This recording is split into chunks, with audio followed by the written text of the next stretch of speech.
स्वागत है आपका हमारे खास कार्यक्रम में। 2002 के गुजरात दंगों पर एक बार फिर क्लीन चिट मिलने के बाद कई लोग कह रहे थे कि कम से कम नरेंद्र मोदी को दंगों पर अफसोस जताना चाहिए।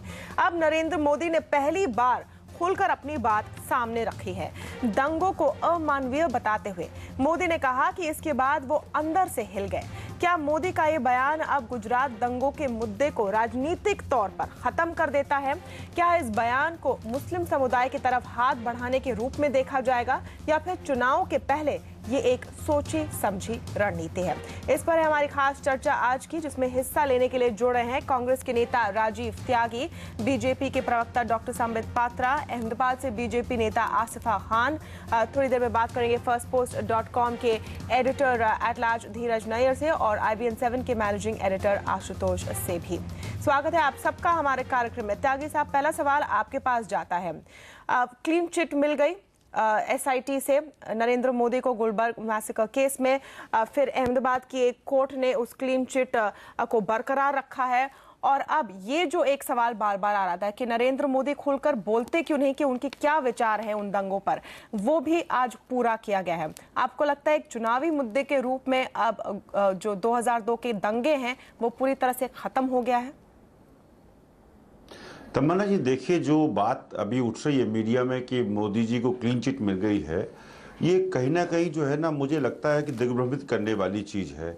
उसका कारण ये है कि अभी एपेक्स कोर्ट, सुप्रीम कोर्ट ने उनको बरी नहीं किया है और जो पीड़ित होता है वो सुप्रीम कोर्ट तक जाता है और सुप्रीम कोर्ट तक जाकर के न्याय की आस में सुप्रीम कोर्ट तक पहुंचता है।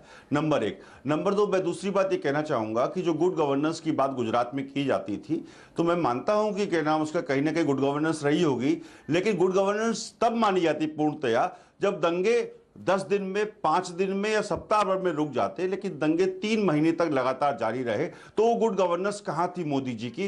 ये एक प्रश्न है, यक्ष प्रश्न है, जिसका कहीं किसी के पास कोई जवाब नहीं। राजीव जी, अगर आप इस बयान पर अपनी प्रतिक्रिया दें, मेरा सवाल सीधे सीधे बयान पर है। इस बयान से जिस तरह का एक संदेश नरेंद्र मोदी देना चाहते हैं, खास तौर पर उन लोगों को जिन्होंने सवाल बार बार उठाए उनकी रोल पर, उनकी भूमिका पर दंगों में, उनको वो एक सीधा संदेश दे रहे हैं, इसको आप कैसे देखते हैं?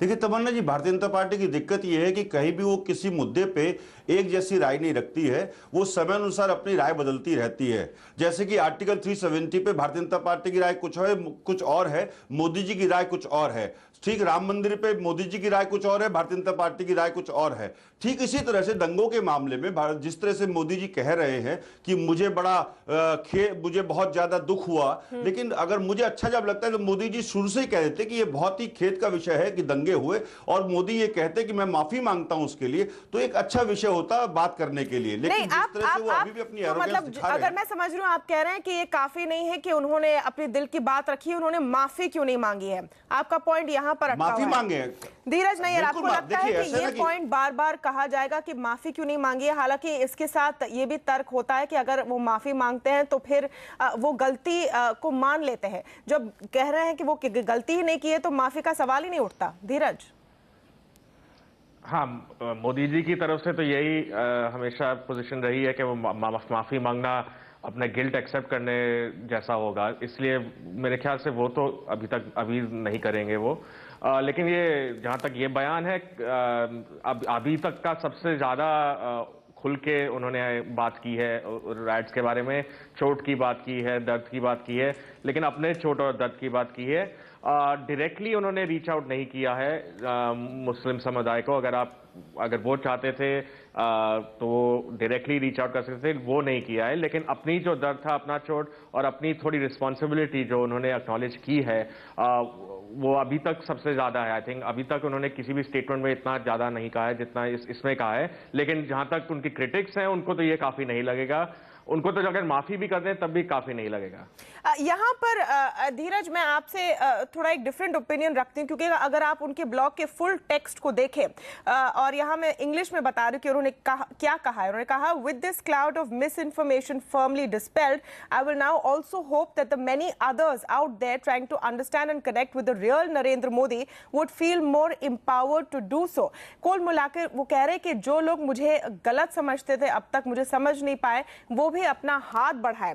आप इसको कैसे देखेंगे? आसिफा खान क्या संदेश देने की कोशिश कर रहे हैं नरेंद्र मोदी? और जो राजीव त्यागी का सवाल था कि अगर इतना सब कुछ कह दिया है तो माफी मांगने में क्या हर्ज था, एक कदम और बढ़ जाते? देखिए, हम गुजरात के जो मुसलमान हैं 2002 से, जब से मोदी जी मुख्यमंत्री की शपथ ली 2002 में 24 फरवरी को, और 3 दिन के बाद ये दंगे हुए। उससे पहले वो अक्टूबर में इंटरिम चीफ मिनिस्टर बने, और तब गुजरात की हालत कैसी थी आप जानते हैं। बहुत बड़ा अर्थक्वेक आया था और पूरी तरह से गुजरात टूटा हुआ था। ऐसी परिस्थितियों में जो नरेंद्र मोदी जी ने अपनी यात्रा शुरू की है, दंगे एक बहुत बदनुमा दाग है। उन्होंने खुद ने भी कहा है कि एक बदनुमा दाग है मेरे कार्यकाल में और मैं इसे मिटा के रहूंगा। SIT तो आजकल आई है, या चर्चा में भी आजकल आया है ये मुद्दा कि मोदी जी ने माफी क्यों नहीं मांगी, लेकिन गुजरात के मुसलमानों ने बाकायदा 2003 में मोदी जी से रूबरू मिलकर उनकी आंख में आंख डाल करके ये पूछा था कि और कितने मुसलमानों का कत्लेआम होगा गुजरात में, और मोदी जी ने तब हर बात की पल दर पल सफाई दी थी।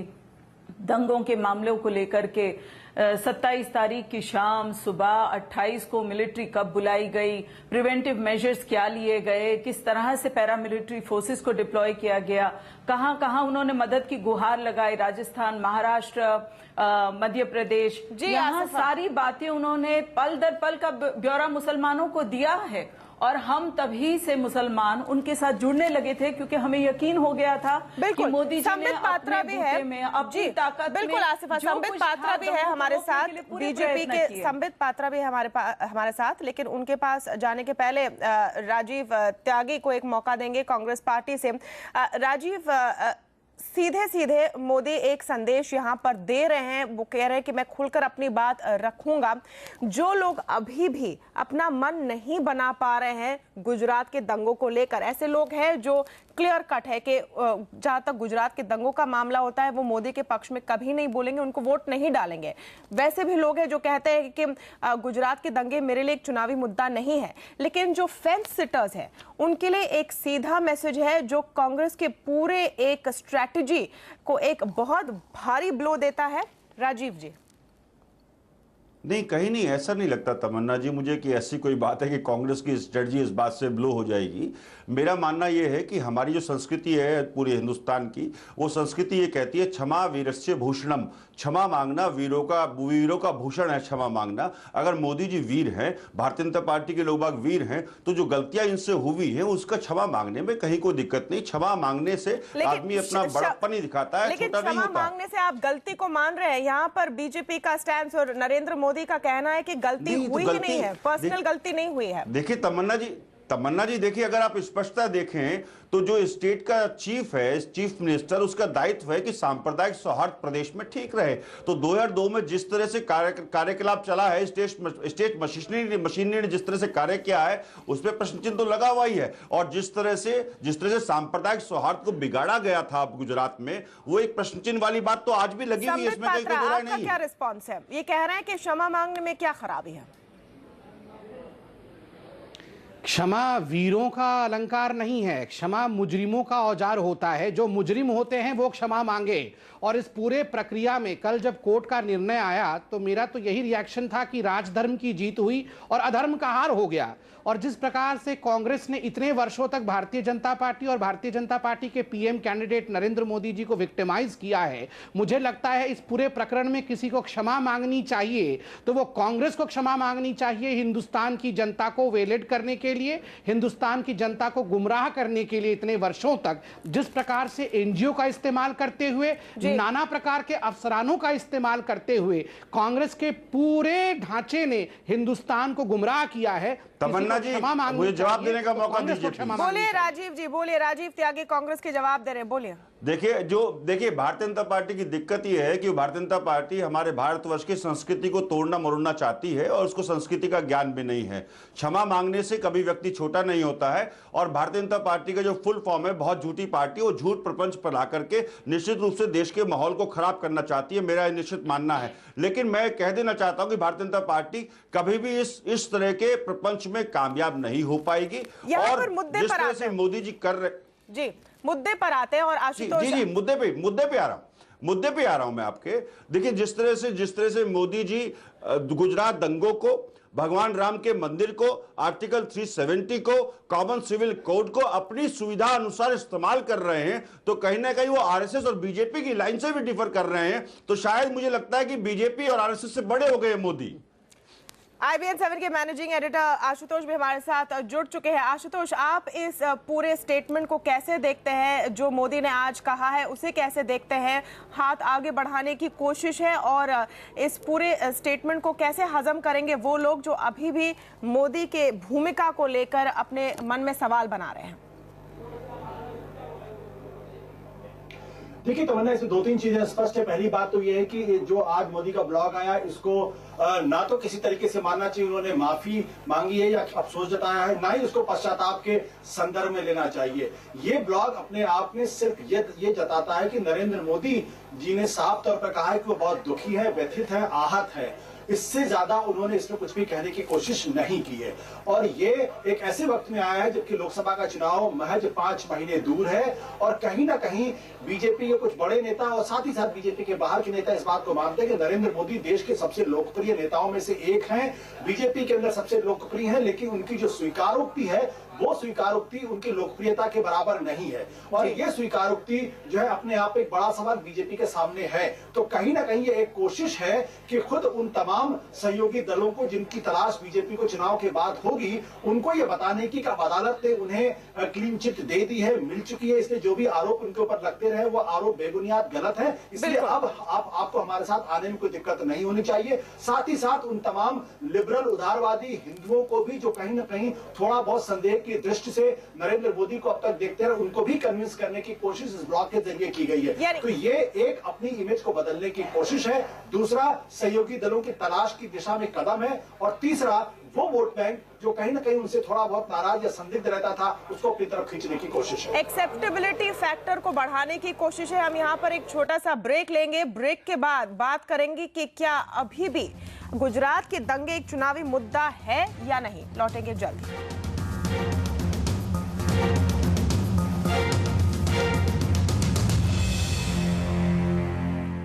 बिहार के अपने एक रैली में नरेंद्र मोदी ने कहा कि हिंदू और मुसलमान दोनों का एक ही एनिमी है और वो है गरीबी। इसके बाद रांची में जो पटना ब्लास्ट के अक्यूज थे उनके परिवारों को भी और दूसरे मुस्लिम परिवारों को मोदी की रैली में बुलाया गया। अब ये बयान आता है जहां पर बात हो रही है एकता की, सद्भावना की। एक यहाँ पर प्रयास दिख रहा है अपनी इमेज को बदलने की। ये प्रयास कहां तक काम करेगा, इस पर हम कर रहे हैं चर्चा। संबित पात्र बीजेपी के हमारे साथ अभी मौजूद है। संबित, जो पूरे स्टेप्स लिए जा रहे हैं नरेंद्र मोदी की तरफ से, यहाँ पर एक वेल थॉट आउट स्ट्रैटेजी है क्या? ये जो आज लेख यहाँ पब्लिक किया है नरेंद्र मोदी ने, ये तैयार था, बस इसी बात का इंतजार था कि कोर्ट से एक बार फिर से क्लीन चिट आ जाए? तमन्ना जी, आप नरेंद्र मोदी जी के मैच्योरिटी को देखिए इस पूरे केस में लेके। जब तक पूरा मैटर सब जुडिस रहा और कोर्ट के दायरे में रहा, तब तक उन्होंने किस प्रकार से एक बहुत वेल मीनिंग साइलेंस को रखा।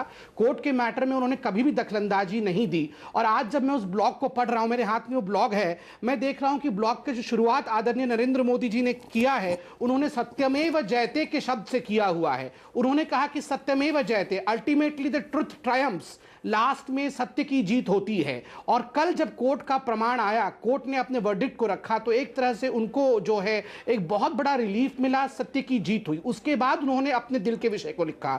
जब 4th पैराग्राफ में हम पढ़ते हैं तो उन्होंने अपने आप कहा है कि बहुत सारे बिल्टअप इमोशंस थे, बहुत कुछ मेरे दिल के अंदर कैद था, बहुत I was shattered till the core, मैं अपने आत्मा तक हिल चुका था, झकझोर दिया गया था मुझे, और ये सब इतने वर्षों तक मेरे अंदर कैद इतने था। साल लगे क्यों? आज ये सब बता सकता हूं। इतने साल लगे क्यों ये सब? संबित पात्रा जी से पूछना चाहूंगा, तमन्ना जी। हाँ बोलिए। तमन्ना जी, संबित पात्रा जी से पूछना चाहूंगा कि करीब करीब मोदी जी को ये बात कहने के लिए 4380 दिन लगे। ये बात कहने के लिए, गुजरात के दंगे 4380 दिन पहले हुए थे, ये बात कहने के लिए अगर उनको इतना समय लग रहा है तो ये चिंता का विषय है कि एक चीफ मिनिस्टर अपनी जिम्मेदारी से बच करके उस पर खेद प्रकट करने के बजाय उसी वक्त आज इतने दिनों बाद कर रहा है। कारण यह है कि 2014 के चुनाव आसन्न है। ये एक सिर्फ मुद्दा है इनके लिए इंसानियत दंगे, राम मैं जी मंदिर, उत्तर दे दूं? आर्टिकल 370 सभी बोलिए चीज संबित, मुद्दा है बोलिए। इनके लिए, इसके अलावा कुछ नहीं है। जी। इनके लिए हिंदुस्तान का हर व्यक्ति एक मुद्दा है कि उनको किस संबित तरह को से रिस्पॉन्ड इस्तेमाल करने करके दीजिए। किसी तरह से सत्ता को ग्रहण कर लें। तो ये चिंता का विषय है भारतीय जनता पार्टी के लोग बाग जिस तरह से करते हैं, ये मुझे लगता है कि ये देश के ताने बाने को छिन-भिन करने की साजिश है। मैं बोल लूं अब? संबित को रिस्पॉन्ड करने दीजिए। संबित, तमन्ना जी देखिए, मैं आज चैनल में ना तो चिल्लाऊंगा और ना उद्वेलित होऊंगा, क्योंकि सत्य की जीत हुई है। सत्य को नहीं, मैं आवाज की उद्वेलित नहीं आवश्यकता हूं। नहीं आप होती है। बोलिए। सत्य हमेशा आप इनको पूरा कर लीजिए। मैं मैं उद्वेलित बिल्कुल नहीं हूं, चिल्लाऊंगा, बिल्कुल भी। मैं शांत सुनूंगा। आप बताइए नहीं, संबित, मैं आप शांत होकर रिस्पॉन्ड सुनूंगा, कीजिए। क्योंकि तो आप मुझे बताइए ना, अभी क्या समय, बिल्कुल अभी मैं- ऐसा क्या समय आया संबित जी, जो अब आप अब आप खेद प्रकट कर रहे हैं, सुन अब आप लीजिए। कह रहे हैं कि दंगे नहीं होने आप चाहिए सुन थे। तो आप लीजिए। आप ये 4380 दिन सुन पहले बोल लीजिए। दिए इस राजीव बात को, त्यागी इनको मोदी जी। अपना जवाब देने दीजिए। संबित बोलिए। जी प्लीज संबित बोलिए। देखिए, मैंने प्लीज। आरंभ में कहा था, एक विराट मैच्योरिटी को देखिए आप नरेंद्र मोदी जी का। राजनीति में आप देखेंगे तो तुरंत किसी भी माहौल का फायदा उठा लेना, ये राजनेताओं का धर्म और लक्षण होता है। दंगे हुए कि नहीं, किस प्रकार मुजफ्फरनगर में हम देख रहे हैं, किस प्रकार राहुल गांधी जी उस पर बयानबाजी कर रहे हैं और तुरंत से कह रहे हैं कि पाकिस्तान से ISI के एजेंट आके मुसलमानों को हथियाने की कोशिश कर रहे हैं। आपने वो और बयान यहाँ पूरा नरेंद्र पढ़ा मोदी नहीं जी होगा के संबित जी। मैच्योरिटी के, आप सुन लीजिए, मैंने आपको सुना था, आप मुझे सुन लीजिए। तो एक तरफ आप राहुल गांधी जी की इमैच्योरिटी को देखिए और एक तरफ आप नरेंद्र मोदी जी की मैच्योरिटी को देखिए कि वो पूरे विषय को कोर्ट के प्रक्रिया से गुजरने देते हैं। अंततः जब कोर्ट फैसला सुनाती है, उसके पश्चात जो उनके दिल के अंदर दर्द था, उस दर्द को वो खोल के संबित, रखते आप कह रहे हैं कि जब इसका तक इस कोर्ट बात से निर्णय ले रहा था, जी, वो नहीं कह रहे थे। आपका पॉइंट तमन्ना हमने जी, सुन एक लिया, मिनट लेकिन मैं पूछना संबित, चाहता हूं आप संबित आप जी ये से। कह रहे हैं कि इसका इस बात से संबित कोई जी से एक लेना बात देना पूछना नहीं चाहता कि हूं तमन्ना जी। 2014 में अब से कुछ महीनों में चुनाव होंगे। आप कह रहे हैं कि मोदी के पूरा जो आउटरीच प्रोग्राम है उसका चुनाव से कोई लेना देना नहीं। संबित,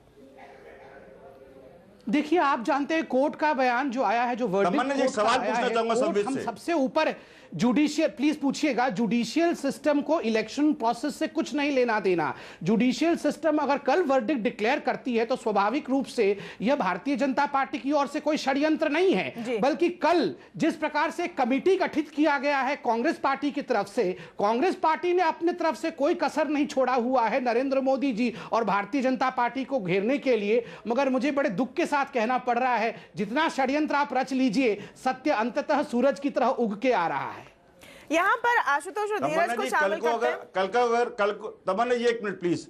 कल को अगर हाई कोर्ट या सुप्रीम कोर्ट नरेंद्र मोदी जी को कल्पित मान लेता है, तब क्या भारतीय जनता पार्टी इसी तरह से जश्न मनाएगी? क्या भारतीय जनता पार्टी की यही भाषा होगी? क्या भारतीय जनता पार्टी की यही शैली होगी? ये देखने का विषय होगा, क्योंकि अभी सुप्रीम कोर्ट तक जाने का होगा कि केस में आगे कोई बात नहीं बनी हुई है, लीगल प्रोसेस यहाँ तक खत्म हो गया है। नहीं, ये अंतिम निर्णय नहीं है तमन्ना जी, ये अंतिम निर्णय नहीं है, ये अंतिम निर्णय नहीं है। अभी जो पीड़ित है हिंदुस्तान में रूल ऑफ लॉ है, कानून का शासन है, राजीव जी, और आपको कोर्ट पे भरोसा नहीं है, आप जो कंटेम्प्ट पीड़ित है वो यहाँ लास्ट तक आखिरी दरवाजे तक धीरज और खटखटाएगा। आशुतोष को यहाँ शामिल करते हैं। धीरज, आपको लगता है कि जो यहाँ पर प्रयास किया जा रहा है नरेंद्र मोदी की तरफ से, जैसे आशुतोष ने कहा कि अपनी एक्सेप्टेबिलिटी बढ़ाने की एक कोशिश है, ये काम कर जाएगी? देखिए तमन्ना, भारत की लोकतंत्र की ये खासियत है कि सारे जो नेता हैं, चाहे लेफ्ट के हों चाहे राइट के हों, उनको सेंटर की ओर खींचती है, क्योंकि इस देश को चलाने के लिए, इस देश का नेता बनने के लिए सबको सेंटर की तरफ जाना पड़ता है। इसलिए नरेंद्र मोदी आउटरीच करेंगे, अपने आप को एक्सेप्टेबल बनाने की कोशिश करेंगे। मेरे हिसाब से इसमें कुछ बुरा नहीं है, इसको तो वेलकम करना चाहिए, क्योंकि हमें चाहिए एक लीडर जो कि गवर्नेंस में अच्छे हो, जो कि इंक्लूसिव हो। तो अगर उनको रिग्रेट है 2002 पे, वो मानते हैं कि बुरी चीज हुई, उन्होंने बोला कि पीस और हार्मनी उन्होंने अपने ब्लॉग में लिखा है बहुत जरूरी है प्रोस्पेरिटी के लिए, तो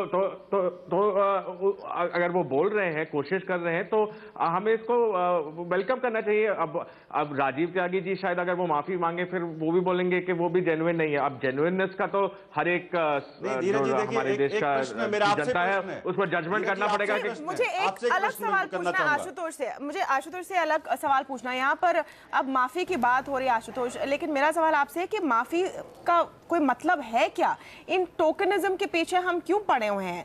एक स्टेटमेंट दे दीजिए, आप खेद जताइए, माफी दे दीजिए, माफी मांग लीजिए, इसका कोई मतलब है जब एक लीगल प्रक्रिया चल रही है? देखिए, जो जहां तक चुनाव की बात होती है, राजनीति की बात होती है, राजनीति जो है ये कानूनी युद्ध नहीं होता है, बल्कि ये परसेप्शन की लड़ाई होती है। जहां तक नरेंद्र मोदी से बार बार माफी और खेत की बात की जा रही है, उसका कारण बहुत सिंपल है। अगर वो एक मुख्यमंत्री हैं, अपने आप को कुशल प्रशासक मानते हैं और बीजेपी उनके मॉडल को एक बहुत बड़ा मॉडल मानती है विकास का, तो मुझे एक बात समझ में आती है, वो ये है कि अगर किसी मुख्यमंत्री के राज में दंगा फैला, 2000 से ज्यादा लोग मारे गए, तो कहीं ना कहीं उस कुशल प्रशासक की छवि पर एक गहरा दाग लगता है कि आप उन दंगों को रोकने में नाकाम रहे, और न केवल नाकाम रहे बल्कि उसके बाद आपने करेक्टिव मेजर जिस तरीके से लेना चाहिए उस तरीके से नहीं ले पाए। तो एक सवाल तो यहाँ पर यह है, और इस बात का जिक्र इस ब्लॉग में कहीं नहीं है कि एक मुख्यमंत्री जो हो सकता है वो नाकाम रहा हो, लेकिन कहीं ना कहीं नैतिक जिम्मेदारी उनके कंधों पर बनती है कि आप नहीं रोक पाए। और दूसरा सवाल जो ज्यादा महत्वपूर्ण सवाल है, उस बात को मुझे लगता है अपने ब्लॉग में उन्होंने कहा है, mere words could not capture the absolute emptiness one felt on witnessing such inhumanity। Godhra दंगों के बारे में कहा गया है कि उसमें जो मुस्लिम तबका है उसमें हाथ था, लेकिन गोधरा के बाद जो गुजरात के दंगे हुए उसमें कहा गया जो हिंदू तबका है उसका हाथ था। तो क्या नरेंद्र मोदी अपने इस ब्लॉग के जरिए ये कहना चाहते हैं कि हिंदू तबके का जो या जो माना जाता है आरएसएस के तत्वों का, क्या वो अमानवीय था? संबित, आपका रिस्पॉन्स? ऐसा कृत्य था जो सिविलाइज सोसाइटी का हिस्सा नहीं था। आखिरी 1 मिनट बचा है, संबित आपका रिस्पॉन्स संक्षेप में। देखिए, उसी में से मैं कोट कर रहा हूं आदरणीय नरेंद्र मोदी जी के ब्लॉग से, Gujarat has however decided its own path, we choose peace over violence.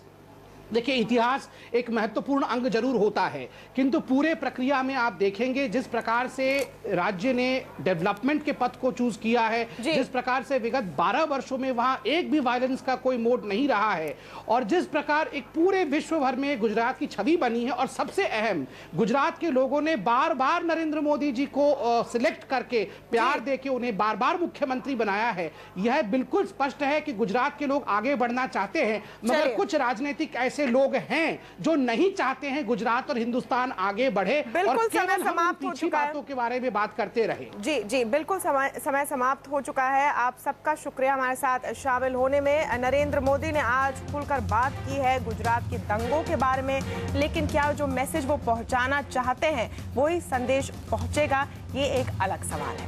नमस्कार।